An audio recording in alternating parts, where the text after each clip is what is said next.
Gravação iniciada. Ok, dando prosseguimento à nossa pauta de julgamento, item 7 da pauta, na verdade, itens 7 a 30, Delta Veículos, são todos iguais, não é, Sabrina? Correto. Ok. Tainá, pode chamar o patrono da Delta Veículos, do item 7 ao item 30, por favor? Ok, presidente. Itens 7 a 30, doutora Larissa. O processo será julgado agora. Por favor, verificar a mensagem privada no chat.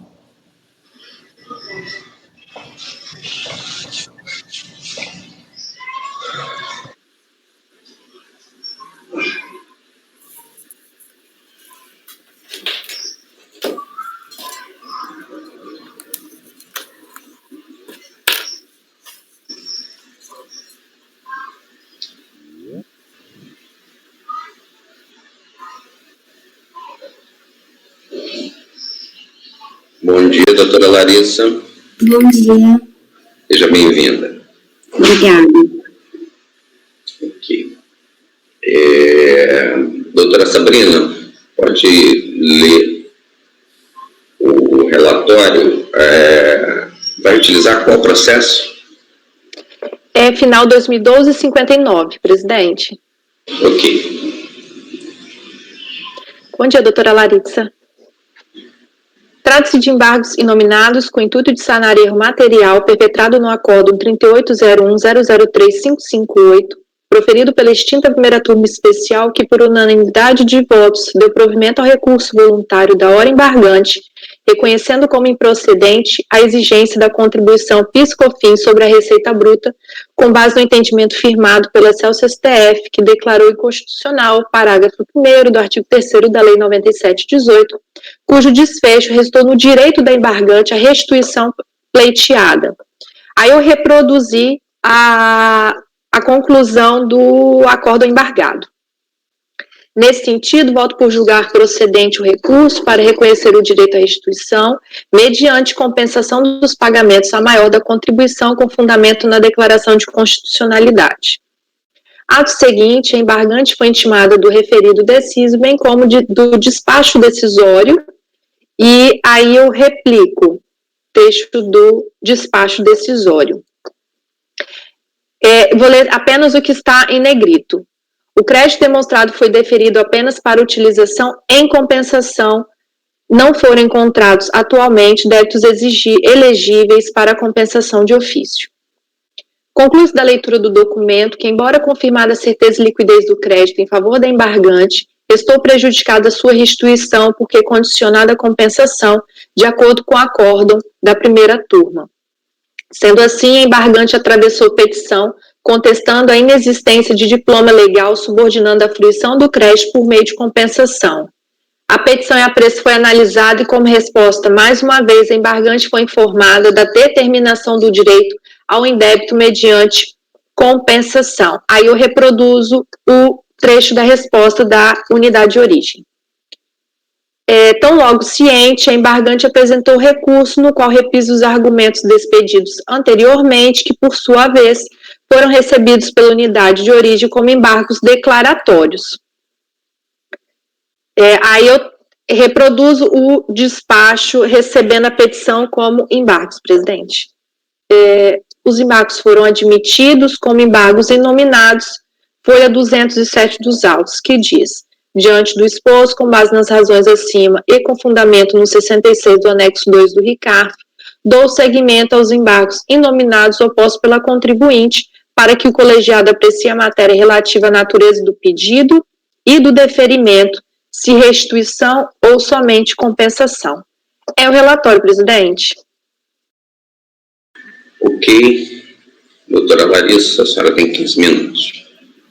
São 10h35. Perfeito. Como bem exposto, a presente citação está relacionada aos itens 7 a 30 da pauta de julgamento. Todos esses processos, eles têm por objeto pedido de restituição da contribuição a PIS e COFINS. O crédito pleiteado, ele decorre da inclusão indevida na base de cálculo dessas contribuições de receitas estranhas ao conceito de faturamento, que implicou no pagamento indevido a maior, efetuado com base no parágrafo 1º do artigo 3º da Lei 9718. O CARF julgou procedente os recursos voluntários apresentados em todos esses processos para reconhecer o direito de restituição dos pagamentos com fundamento na declaração de inconstitucionalidade do dispositivo. Contudo, conseguindo competir à autoridade administrativa efetuar os cálculos e apurar o valor do direito creditório. Assim, com base nessa determinação do CARF, foram proferidos novos despachos decisórios.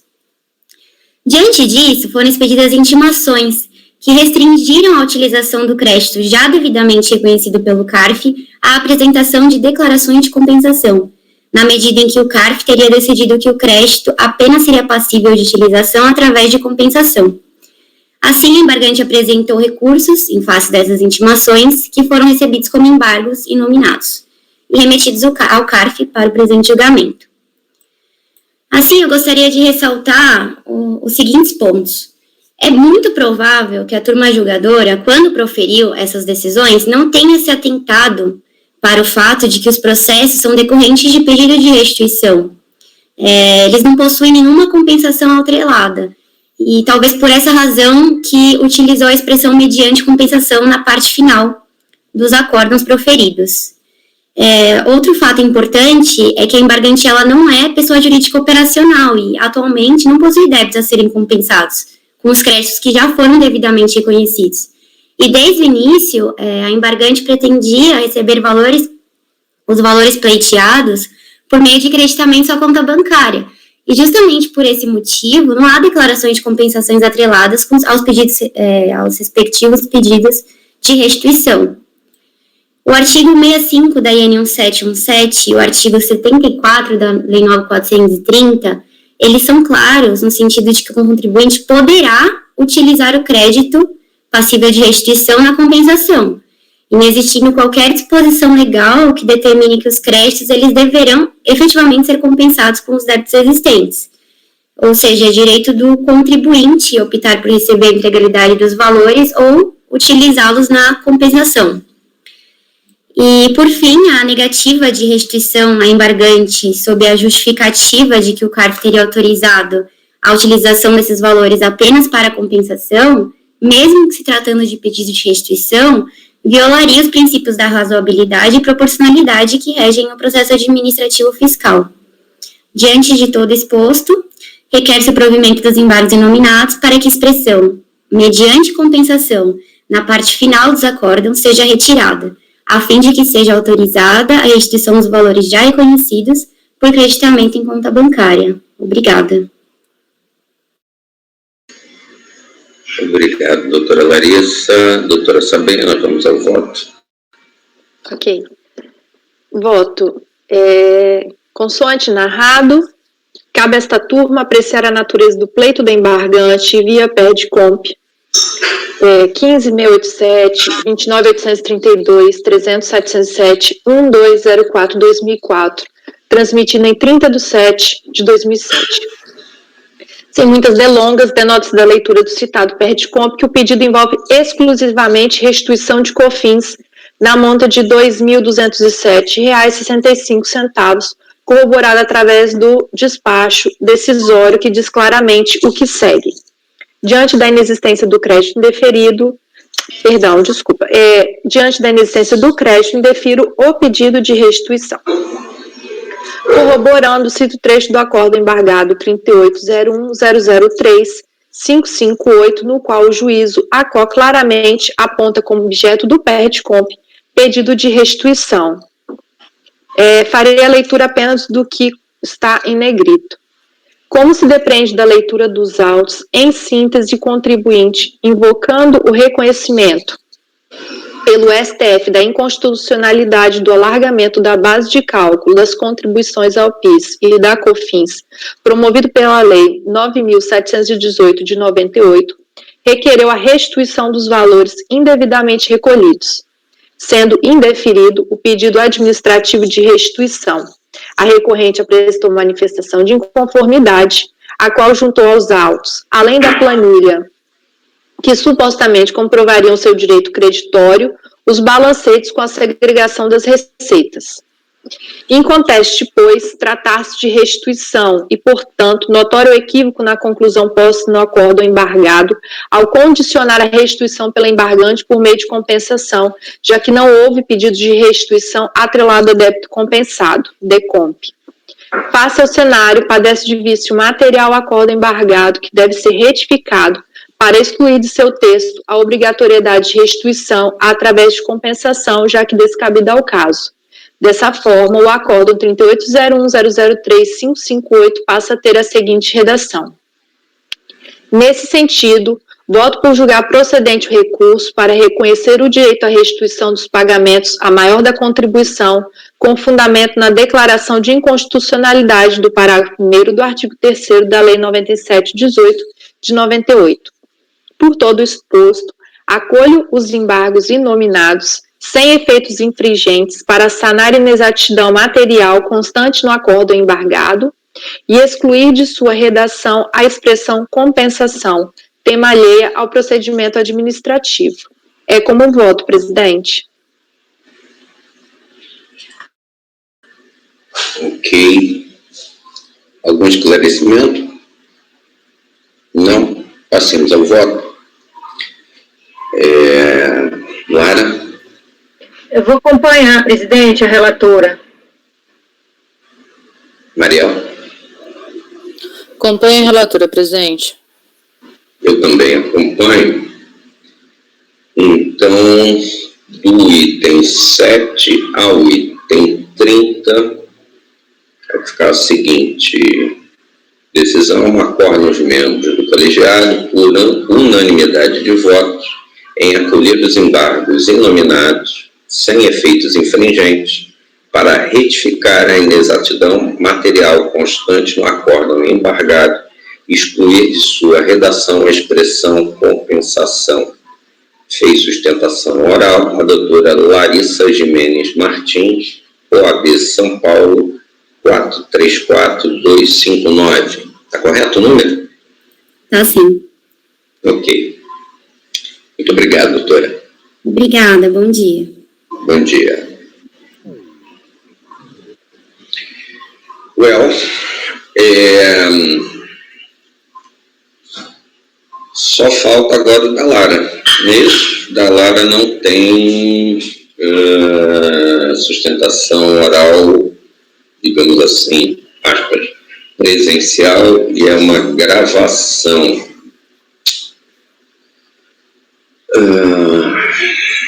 Muito bem. Cristal impressos. Ok. São todos iguais, não é, Lara? Todos iguais, presidente. Exercício de 2006, primeiro ao quarto trimestre. Ok. Então, vamos ler o relatório. Vamos lá. Trata-se de pedido de... Eu vou pegar o primeiro da pauta, né? Na ordem da pauta, mas ele serve para os demais, né? Ok. Com as alterações devidas ao número de pedido de ressarcimento, mas nada que mude o conteúdo. Então, trata-se de pedido de ressarcimento e que se pretende o reconhecimento de crédito do IPI, neste caso relativo ao quarto trimestre de 2006, no valor de R$ 21.978,40.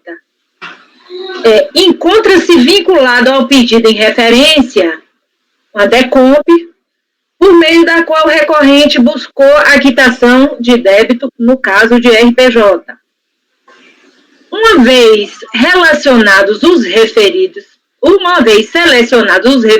per DECOMPs para verificação pela unidade de origem, conforme mandato de procedimento fiscal contido nos autos, a autoridade fiscalizadora concluiu pela inexistência do direito ao ressarcimento, face aos seguintes argumentos expostos no termo de constatação, devolução de documentos e encerramento de diligência, neste processo, as folhas 404. Então, embasam o termo de constatação. Nas perdecompes apresentadas, a contribuinte atribuiu a todas as notas fiscais de compra o CEFOP 1.101, compra para industrialização, ao passo que no livro de registro de entradas, tais compras foram classificadas com outros CEFOP, certo? Das 694 notas fiscais discriminadas na Perdecomp, aqui ele considera os quatro exercícios, essas 694 notas, né, porque foi só um termo de diligência para o exercício inteiro. Das 694 notas fiscais discriminadas, somente 217 apresentam IPI destacado.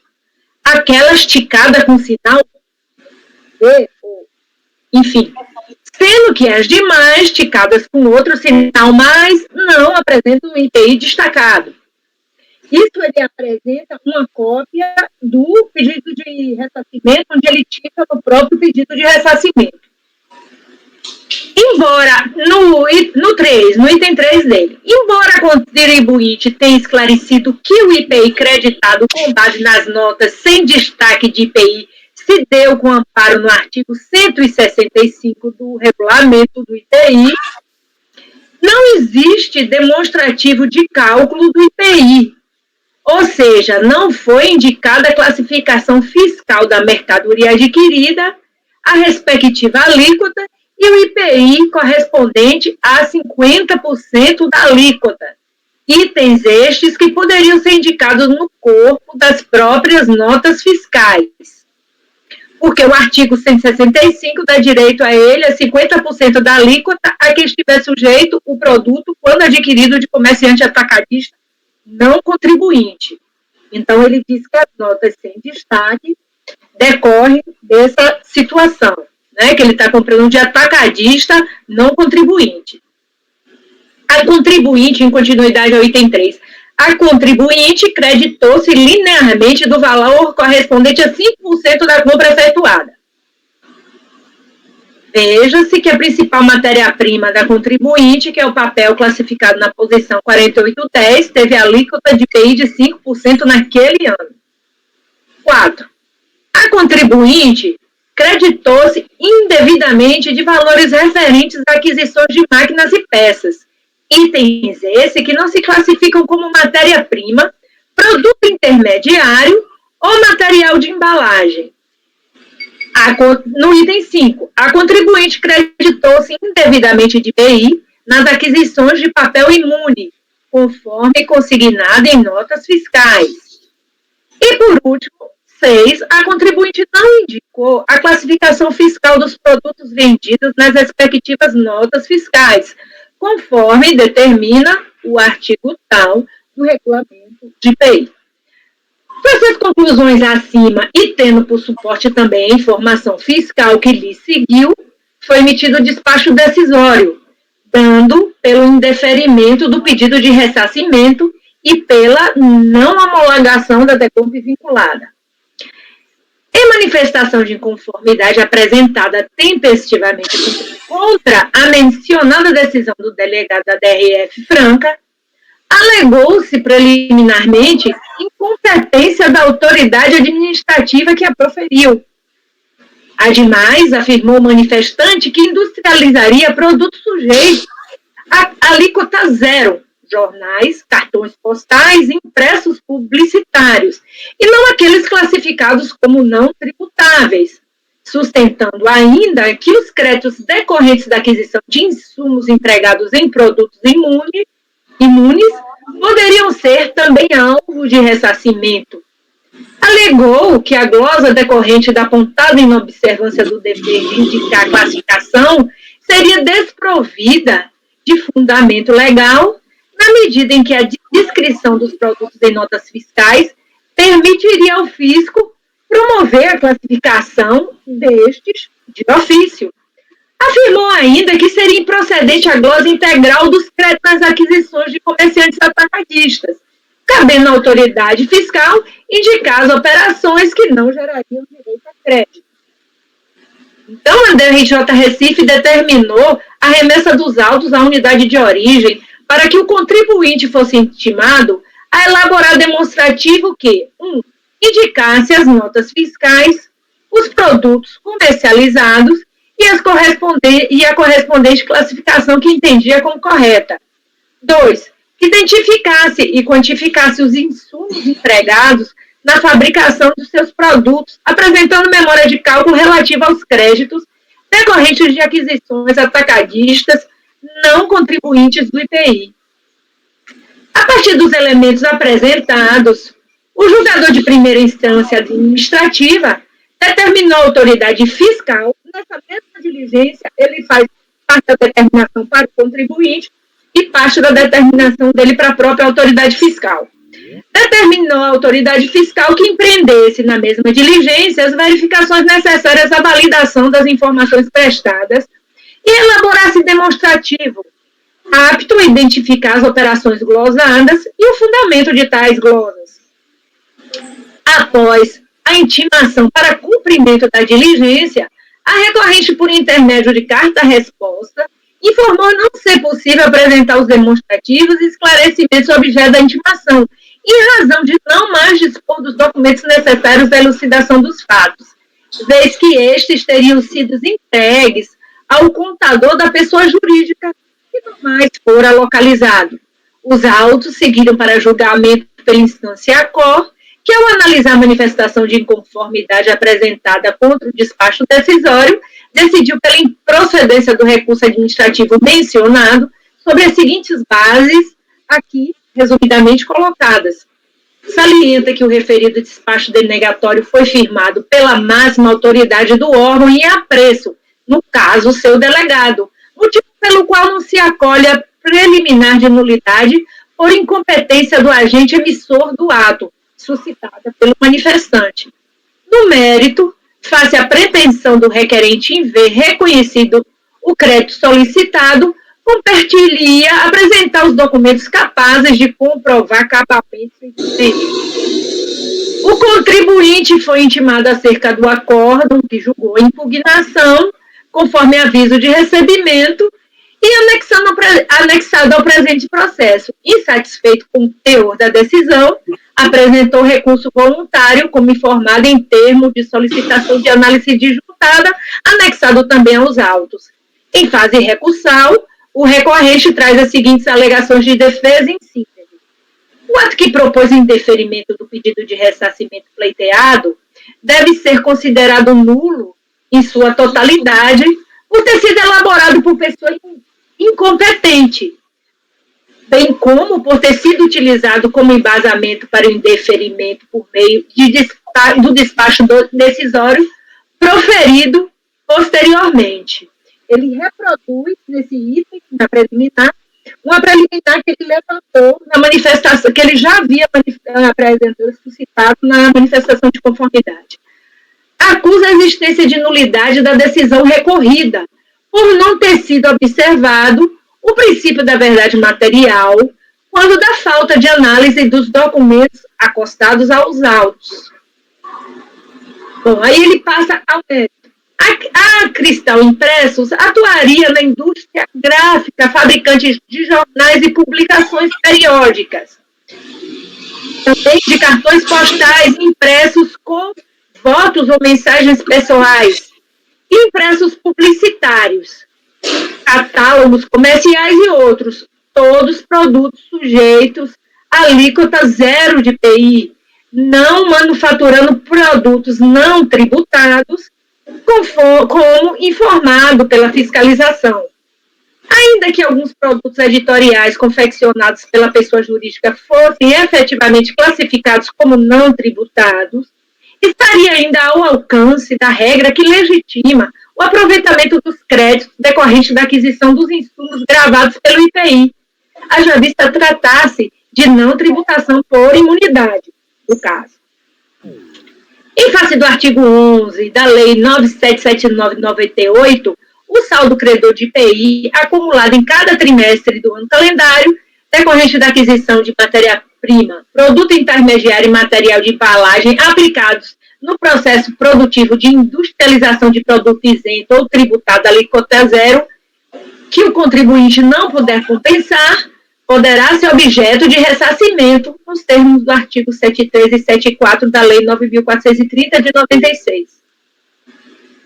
Se há constatação expressa no sentido de que o contribuinte confecciona produtos tributados e não tributados, ainda que tal juízo seja equivocado, parece certo que, na linha de raciocínio exposta pela fiscalização, há sim possibilidade de determinação da proporcionalidade na apropriação dos créditos, o que, no máximo, redundaria no indeferimento parcial do pleiteado, e não em uma negativa geral e integral do direito creditório.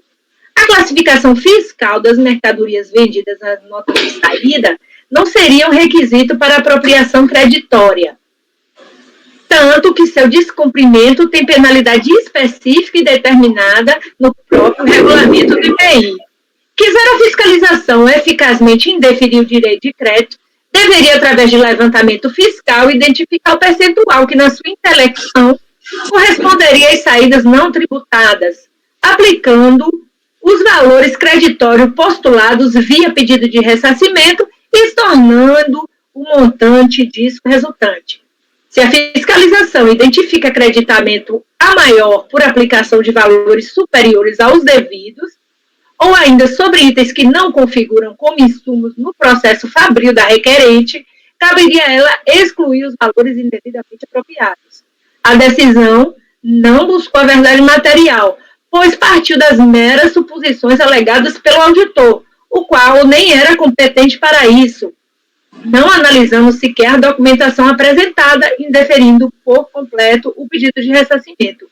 Far-se-é necessária a análise de toda a documentação acostada aos autos como forma de buscar a verdade material, princípio esse que deve ser seguido pela administração pública para que se verifique o quanto de crédito pode ser ressarcido. Entende que houve inobservância aos princípios da razoabilidade, legalidade e moralidade, uma vez que a administração pública decidiu pelo não reconhecimento do ressarcimento de crédito, sem ao menos analisar toda a documentação dos autos, para que se verifique quais casos haveria direito creditório ou não, razão pela qual a decisão recorrida deve ser reformada na sua totalidade.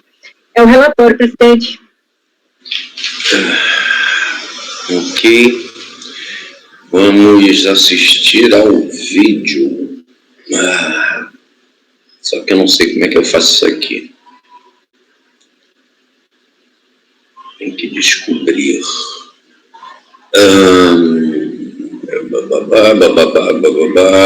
Compartilhar vídeo do YouTube. Muito bem.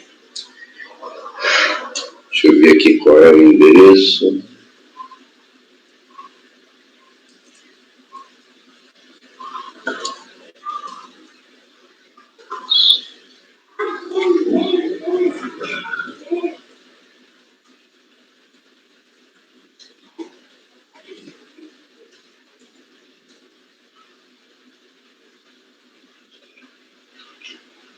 Acho que eu usei a barra errada, né?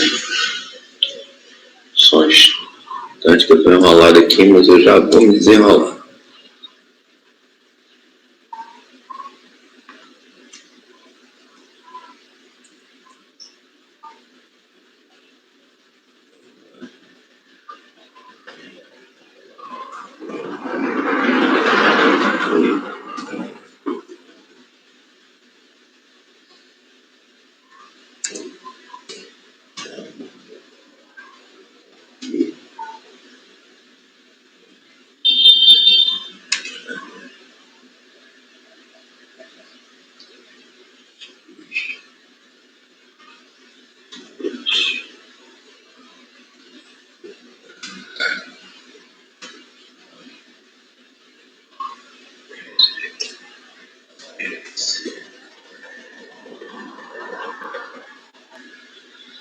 Vamos ver.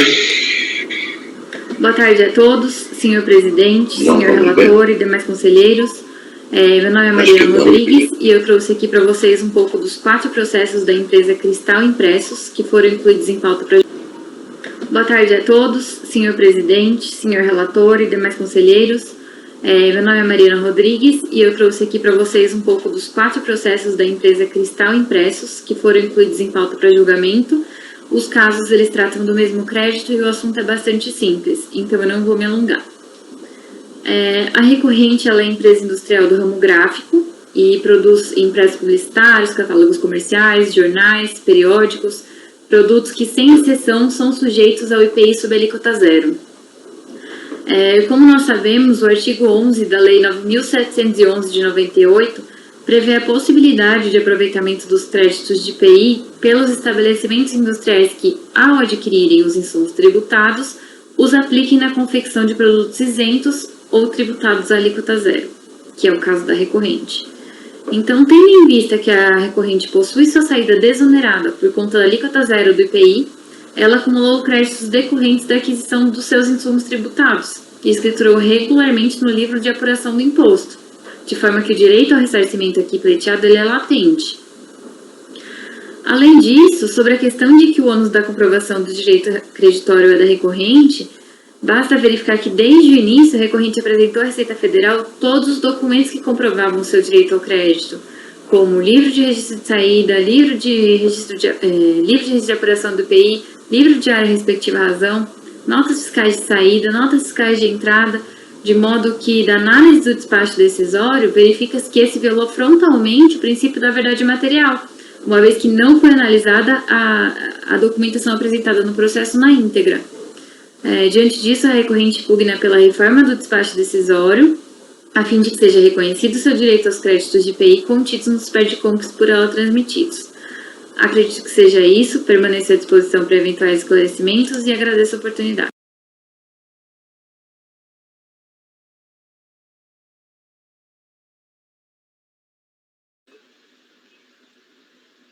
Como é que eu volto? Não sei. Como é que eu saio daqui? Ai, Deus.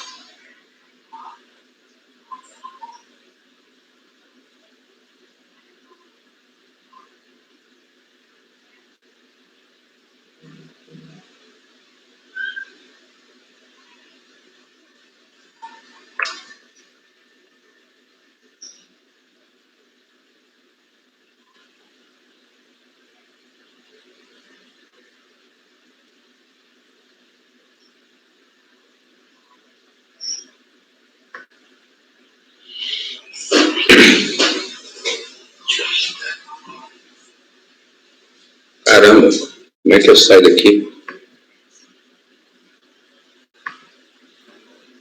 Carro pede ajuda ao apoio, não? Pois é. Tem que chamar os universitários.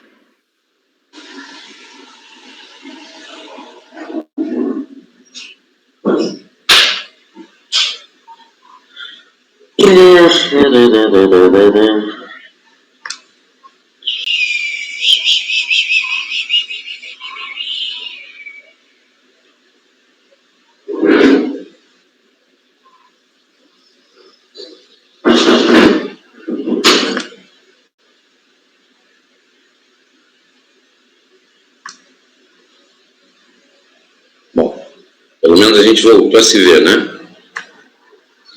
Sim. Eu não voltei, não. Fiz alguma besteira aqui. Bom, eu não consigo tirar esse vídeo daqui. Tá bom. Vamos seguir? Pode ler o voto lá. Então, só um minuto. Vamos lá. Considerando que se encontram satisfeitos os requisitos da tempestividade e sob o aspecto material da competência do colegiado para apreciação do recurso voluntário, dele conheço. Conforme precedentemente colocado, verifica-se que se trata de pedido de ressarcimento de IPI e de DECOMP vinculado a este. A peça recursal inicia-se com a arguição de nulidade do despacho decisório em razão da ausência de competência por parte do agente emissor do ato. Analisando primeiramente o despacho decisório, não vislumbrei a existência do defeito apontado. E para justificar minha posição, vale-me da fundamentação trazida pela instância julgadora quo sobre a incompetência da autoridade fiscal que analisou o pedido de ressarcimento. Eis que nada foi redarguido pelo recorrente nas razões recursais no tocante à motivação expedida na decisão de piso em relação à questão preliminar encomenda. Porque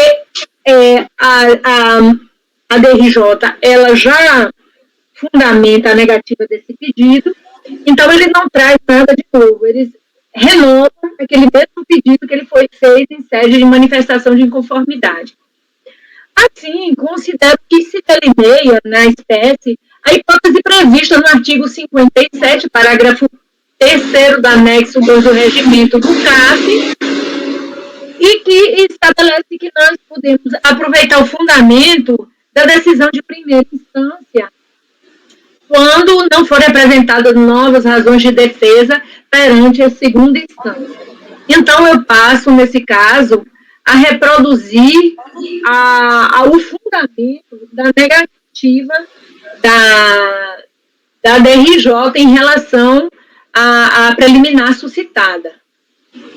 Como fundamento para a referida contestação, o contribuinte apega-se ao fato de ter tomado conhecimento do indeferimento do seu pleito apenas por meio de informação fiscal, a qual teria sido firmada por auditor fiscal, que não estaria revestido da competência decisória prevista na instrução normativa.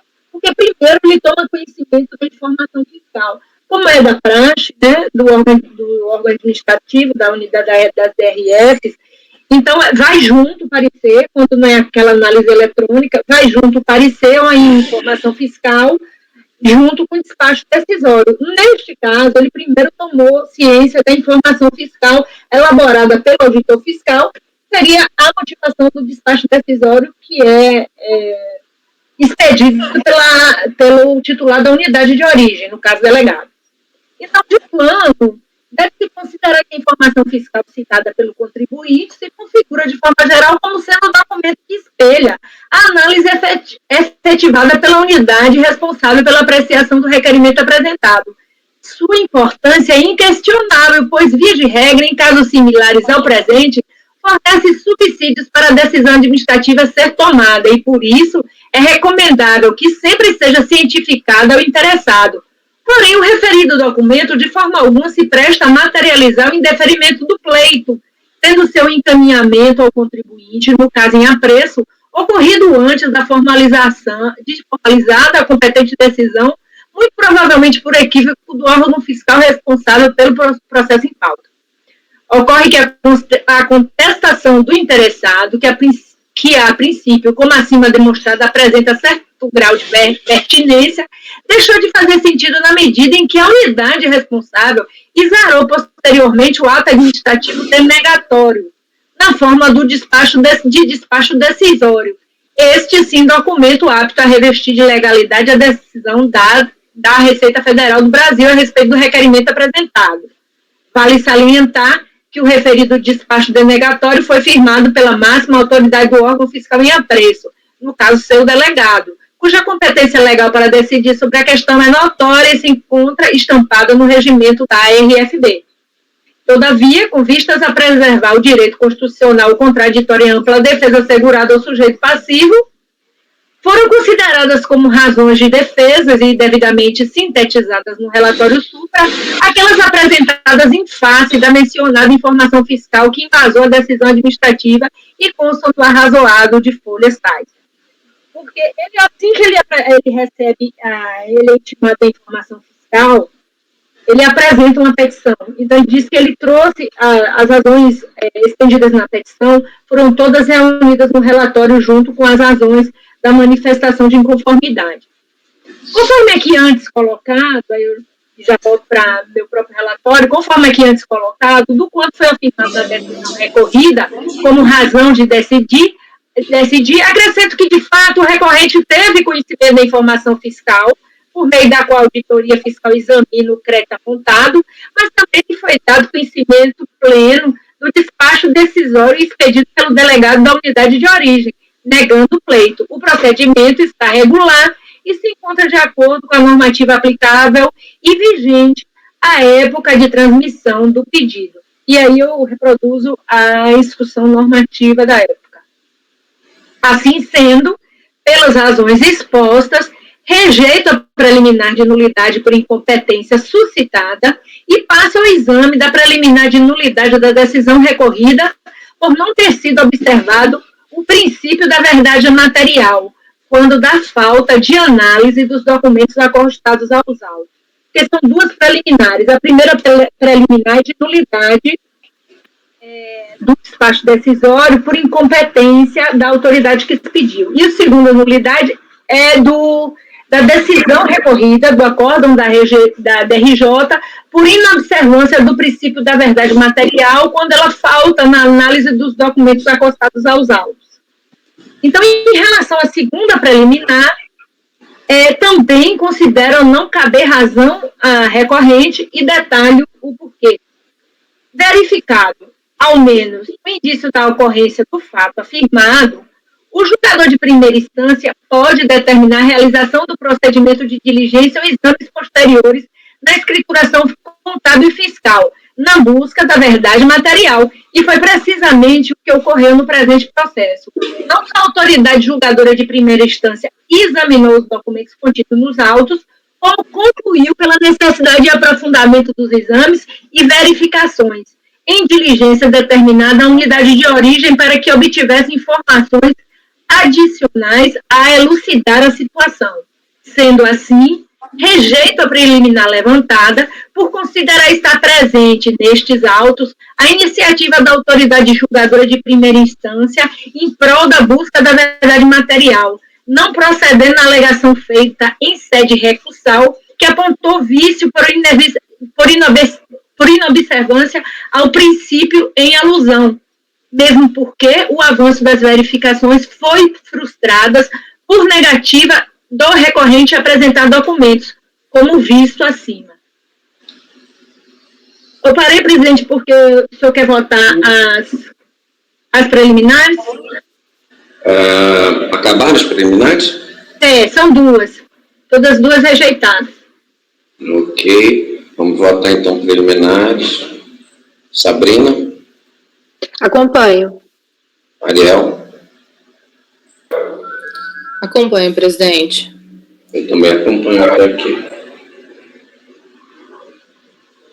Pode prosseguir. Dirijo então, agora... Não. Peraí um minuto. Entendo. Dirijo-me agora ainda em sede preliminar a questão relacionada ao conteúdo do despacho decisório. Aí já é uma preliminar que eu suscito de ofício, presidente, relacionada ao conteúdo do despacho decisório e as informações neste contidas, por considerar que elas são insuficientes ao bom conhecimento do valor do crédito que a autoridade fiscal considera devido. O tema foi aventado pelo recorrente, ao que parece, na parcela dedicada ao mérito. Ele não trouxe isso em sede de preliminar. Ele trouxe isso no questionamento de mérito, que as informações que ele recebeu eram informações insuficientes relativamente ao valor do crédito, porque a negativa foi geral. Ele fundamenta em 5 itens, só que ele nega a integridade do crédito. Entendo, contudo, que o exame da regularidade do despacho decisório mostra-se matéria prévia ao mérito. De mais a mais, por ser eventual ocorrência de cerceamento ao direito de defesa em matéria de ordem pública, seu conhecimento na instância recursal pode se dar ex officio. Pois bem, após a transmissão do pedido de ressarcimento, concluiu a fiscalização que o recorrente não faria jus ao crédito que reclama, posto desatender a uma série de requisitos para sua fruição, tais como erro na classificação das notas fiscais de compra, creditamento linear do valor correspondente a 5% da compra efetuada em atacadistas, crédito indevido de valores referente à aquisição de matéria-prima, de máquinas e peças, item estes que não se classificariam como matéria-prima. Em sua defesa, objetivando a manutenção do crédito, abraça a recorrente a tese de que caberia à fiscalização apontar o creditamento a maior por aplicação de valores superiores aos devidos pelo contribuinte, realizando glosas discriminadas, evitando a glosa integral. Considero que, em face de toda a situação colocada nestes autos, assiste razão a recorrente na sua colocação de que caberia a informação de cada um dos itens glosados a ser discriminada em demonstrativo, detalhando o crédito que o fisco considere procedente e o que um barulho.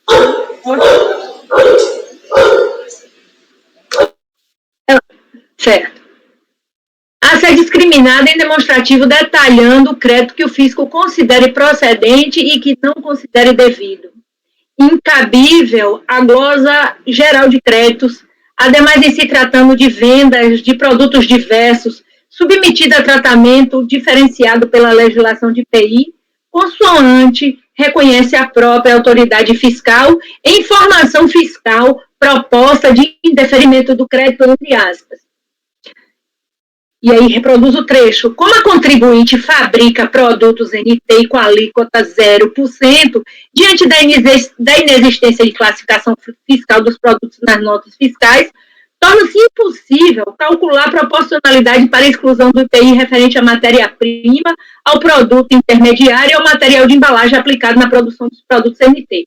Ora, diante da descrição do produto em notas fiscais, cujo conjunto a auditoria teve amplo acesso, evidentemente o fisco não apenas pode, como deve proceder à segregação e discriminação dos produtos NT, tributados e tributados à alíquota zero, na forma que entender ser adequada à legislação do IPI. Considero que o fato do recorrente não ter fornecido a classificação fiscal dos produtos nas notas de saída não é motivo suficiente para a autoridade que examinou o pedido de ressarcimento não ter procedido à discriminação, quando mais tendo o mesmo agente fiscal reconhecido que a pessoa jurídica é produtora de bens que lhe confere créditos na entrada dos insumos adquiridos, como é o caso dos produtos tributados alíquota zero. Ocorre que a autoridade fiscal aí, ao receber o pedido de ressarcimento, no meu entender, ele deveria ter feito esse detalhamento, né?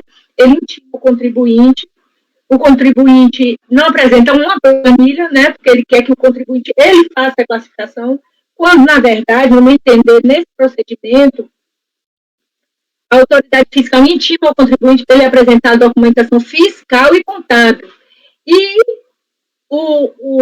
a autoridade fiscal, ela vai reclassificar o produto dentro da ótica dela, do que ela considera correto. Não receber uma classificação do contribuinte. O contribuinte, no meu entender, está obrigado a apresentar a documentação contábil e fiscal, que nesse caso, pelo que consta nos autos, ele atendeu, tá certo? E, da mesma maneira, quanto ao item 4 do termo de constatação, devolução de documentos e encerramento de diligência, no qual se informa que o contribuinte creditou-se indevidamente de valores referentes a aquisições de máquinas e peças, observa-se que a fiscalização não trouxe sequer planilha ou mesmo simples listagem que demonstrasse quais seriam as notas de entradas relativas à aquisição das referidas máquinas e peças, merecedores de glosa dos créditos correspondentes. Ora, isso é uma análise simples da nota fiscal, pelo item de descrição da nota fiscal, você pode ver qual é o produto que está sendo entrado no estabelecimento fabril.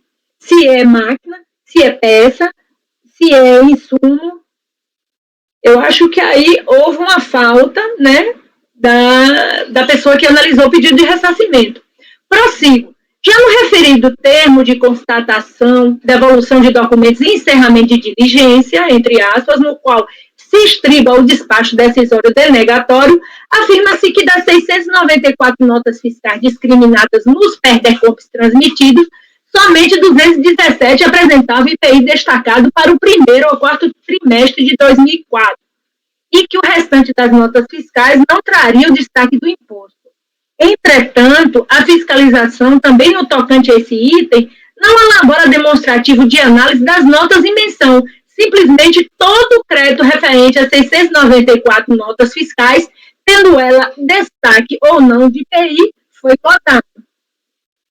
A deficiência não passou despercebida pela autoridade de primeira instância administrativa, que acusou a fragilidade da motivação do despacho decisório a carecer, em seu juízo, de diligência que lhe corrigisse o defeito, pois que o procedimento se dirigia ao sujeito passivo, mas também à fiscalização, porque o ADRJ recebe o processo, baixa em diligência, mas não para que se aprofunde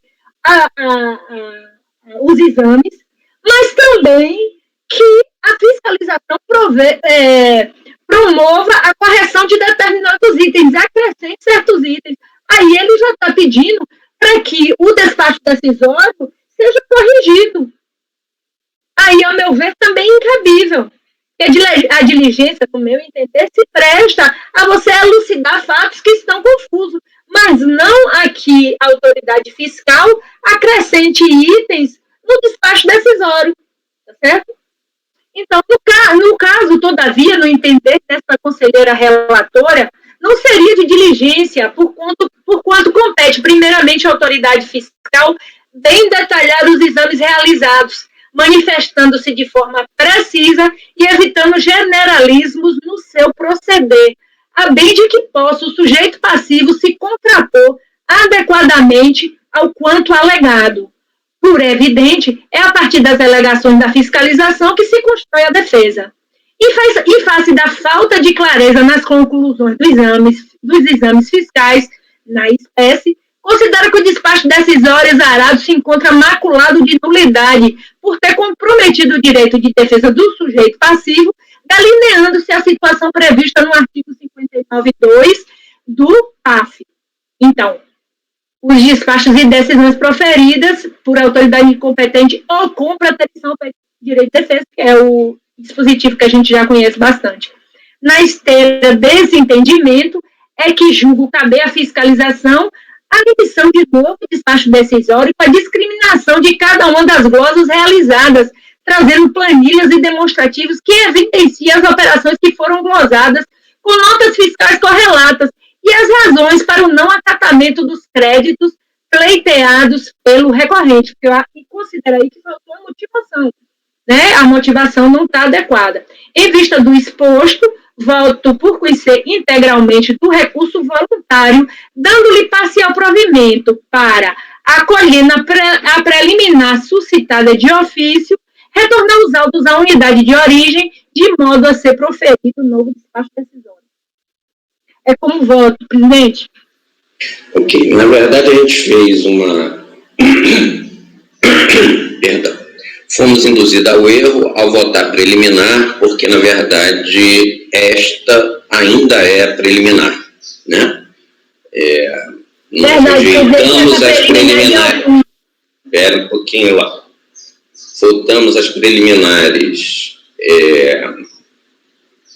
que o contribuinte trouxe e faltou, então, votar a preliminar levantada de ofício pela conselheira relatora, que anula o despacho decisório. Bom, já adianto que me parece que não procede essa nulidade trazida de ofício, porque nós estamos diante de um processo de ressarcimento e não de um auto de infração. O contribuinte tem o dever de provar que tem o direito ao crédito. Logo, a autoridade fiscal pode e deve intimar o contribuinte a apresentar quaisquer planilhas que comprovem crédito e facilitem a apuração desse crédito. Não pode o contribuinte se negar apresentar tal planilha, ou tais planilhas, dizendo que a própria fiscalização, se quiser, pode fazer. Não é isso. Não vejo cerceamento de direito de defesa nenhum, tanto na primeira instância, tanto na unidade de origem, como na primeira instância, que baixa, inclusive, o processo em diligência, para ser intimada a contribuinte apresentar as planilhas e as provas que tiver, e aí ela abre a possibilidade, não para a unidade de origem corrigir o despacho decisório, mas a partir das provas apresentadas, a partir da apresentação das alegações apresentadas pela contribuinte na diligência, que ela se manifeste. Como a contribuinte não apresentou nada, não há o que a unidade se manifestar. Quanto à especificação de glosas, foram todas elas. Uma vez que não pôde apartar o que era imune, o que era não tributado, o que era tributado, ou o que era tributado alíquota zero, o contribuinte não fez essa separação, o todo foi glosado.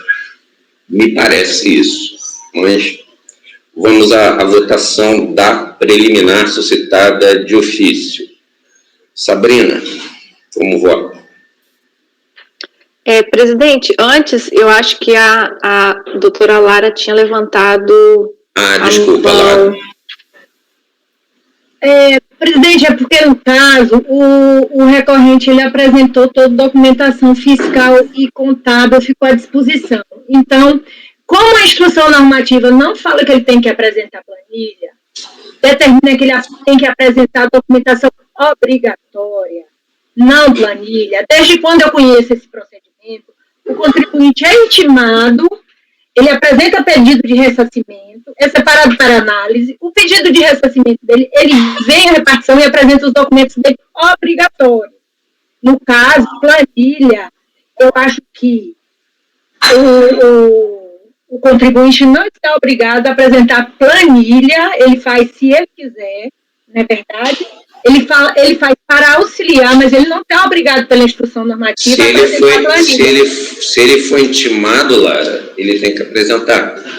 Não, ele tem que apresentar. E assim que funciona qualquer fiscalização, não só de ressarcimento. Mas você já colocou sua opinião, Lara. Vamos ao processo de votação.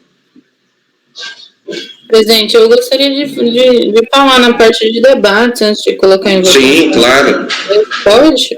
Claro.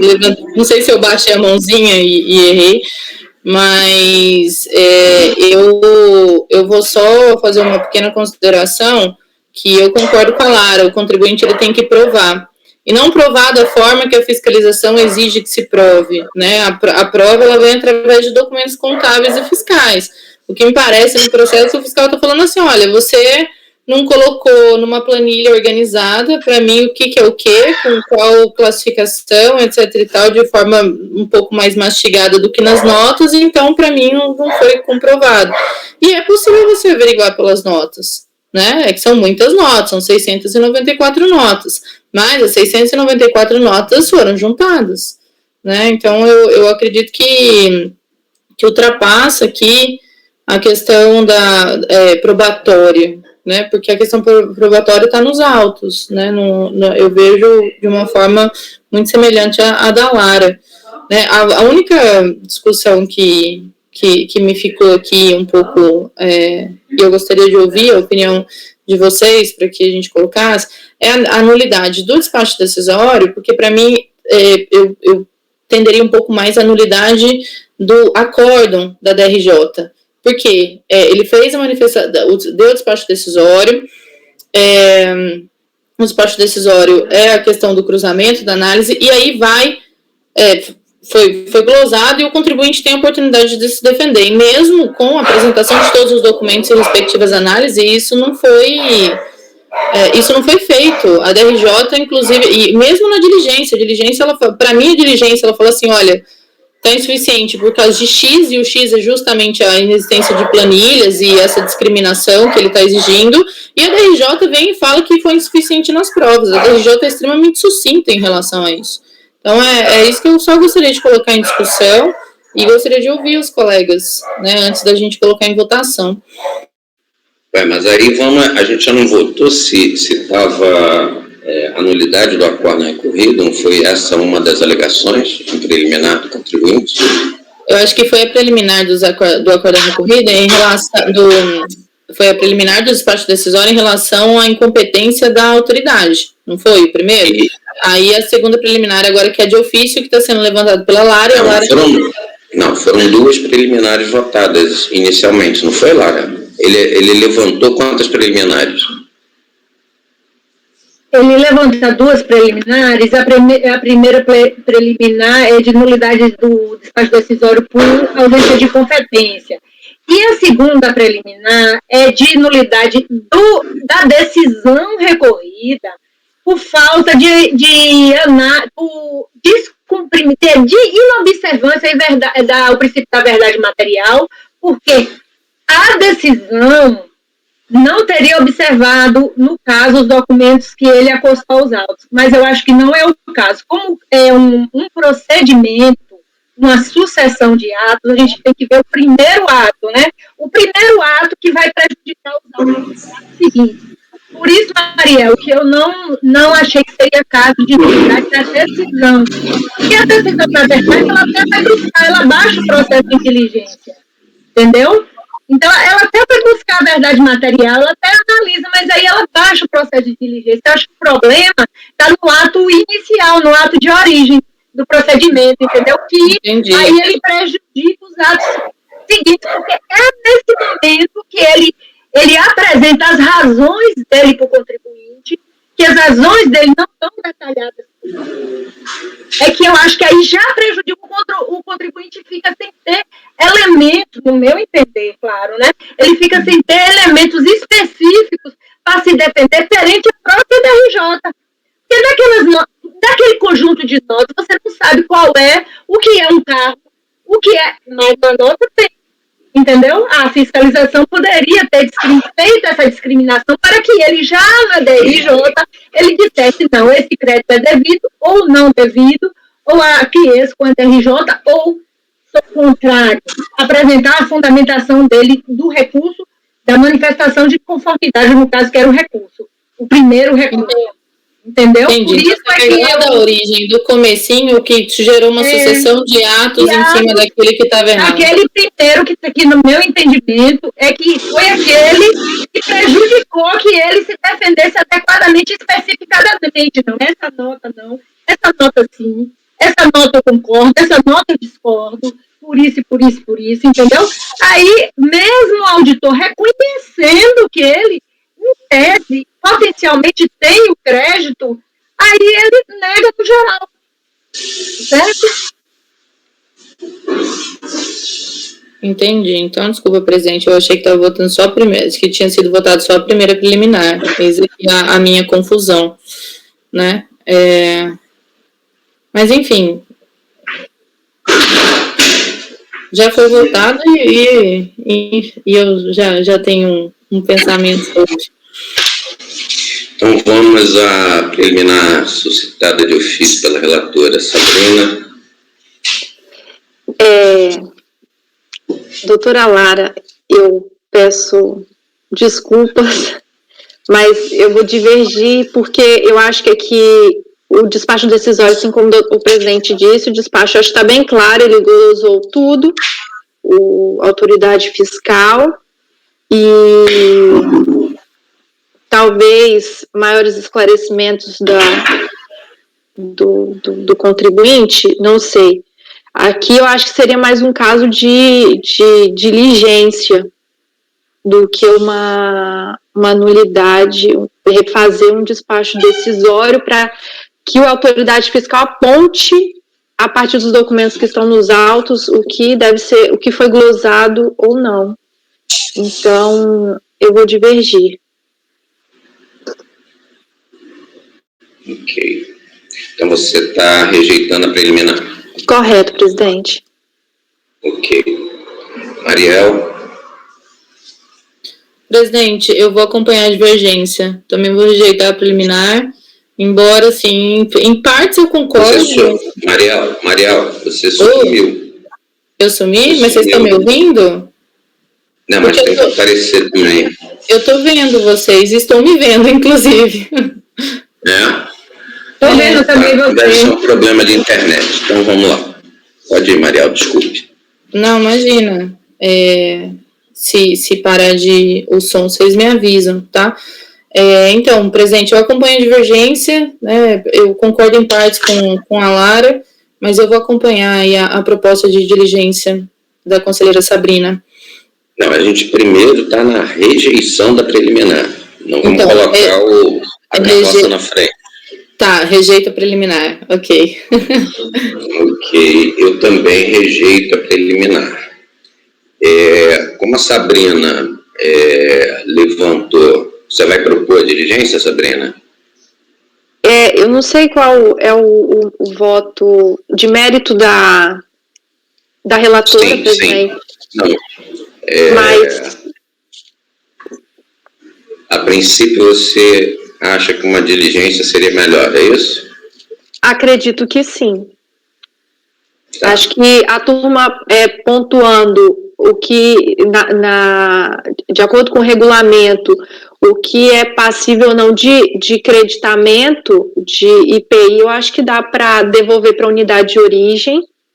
E aí a recorrente pode trazer, inclusive, o seu processo, né, com a sua intimação para trazer processo produtivo, porque ali acho que teve glosa também de peças, né?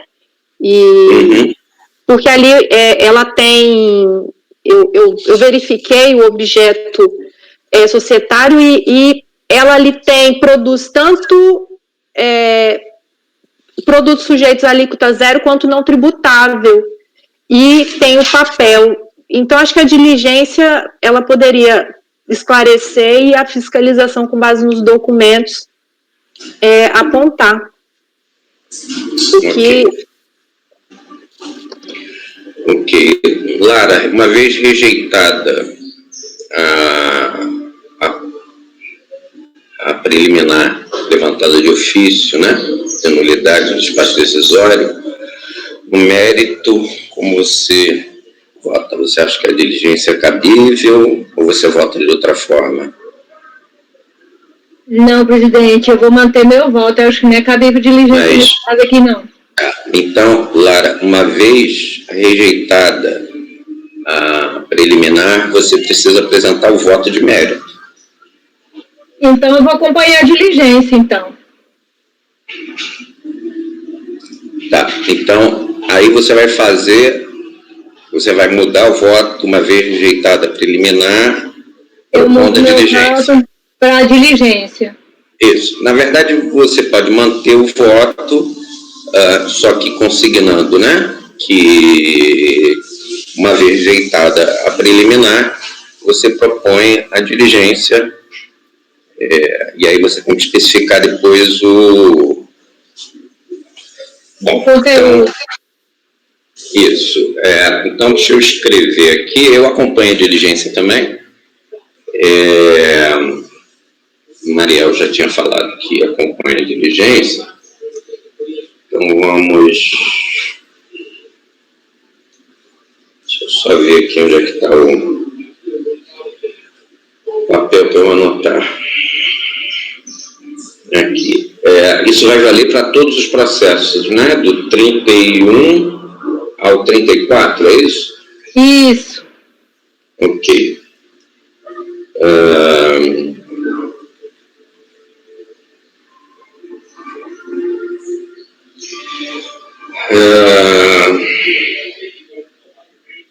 Para dizer a verdade, eu não lembro como redigir isso. Quer dizer, não sei se a gente já fez isso alguma vez, né? Resolução em que se rejeita a preliminar, né?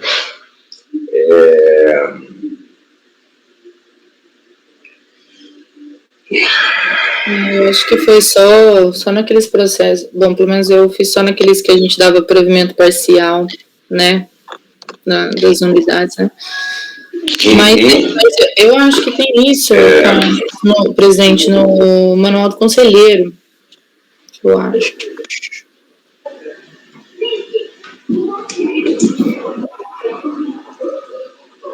Bom, acordam os membros do colegiado,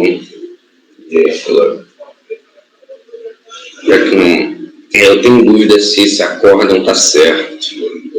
Acórdão os membros do colegiado por maioria de votos, rejeitar as preliminares suscitadas no recurso, vírgula, inclusive, vírgula, a preliminar suscitada preliminar de nulidade do despacho. Aliás, não foi por maioria, né? A gente rejeitou por unanimidade as preliminares suscitadas no recurso e por maioria. Ok, então vamos mudar aqui. Por unanimidade de votos, rejeitar as preliminares citadas no recurso e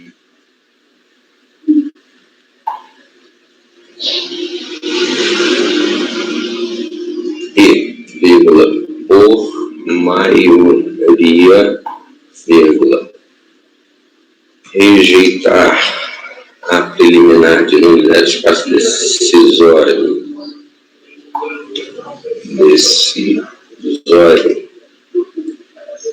suscitada de ofício pela relatora. Bom, isso daqui eu vou ter que pedir depois lá para a Poliana me ajudar, porque eu não sei se está certo isso não, mas tudo bem, vamos deixar tudo explicadinho. E resolvem por unanimidade de votos converter o recurso, não, converter o julgamento em diligência para a unidade de origem, analisar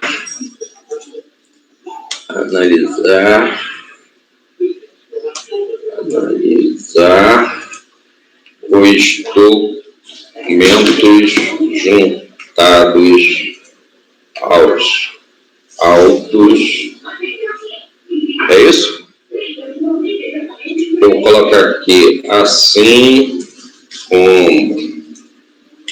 Mas, presidente, acho que ele vai ter que intimar também o contribuinte. Então, assim como caso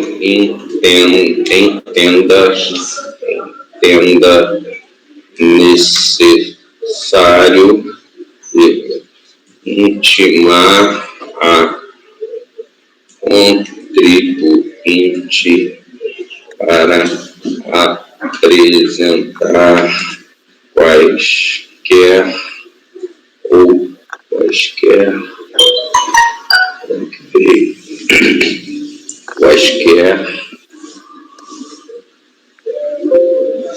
tá dando erro. Só um instante, por favor.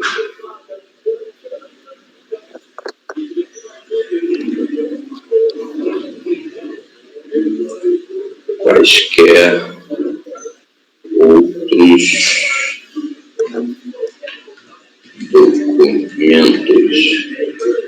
a fim de elaborar relatório conclusivo e justificado sobre o crédito pleiteado, tá bom? Sobre o crédito pleiteado. Bom, vou reler. Só faço a ressalva aqui que eu vou ter que ver com a Poliana se dá para a gente fazer a resolução desse jeito, vai ter que mudar a ordem, alguma coisa assim.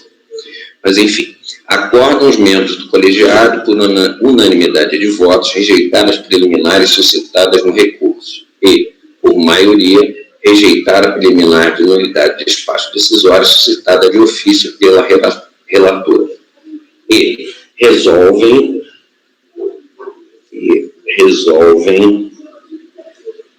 por unanimidade de votos, converter o julgamento em diligência para a unidade de origem, analisar os documentos juntados aos autos, assim como, caso entenda necessário, intimar a contribuinte para apresentar quaisquer outros documentos, a fim de elaborar relatório conclusivo e justificado sobre o crédito pleiteado.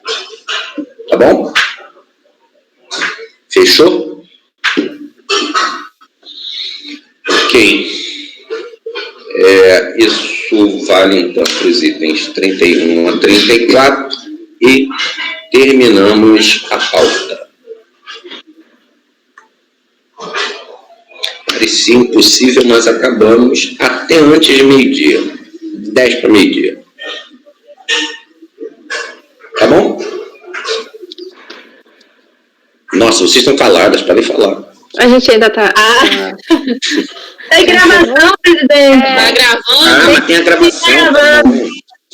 Tem que... Tainá, pode encerrar a gravação, por favor.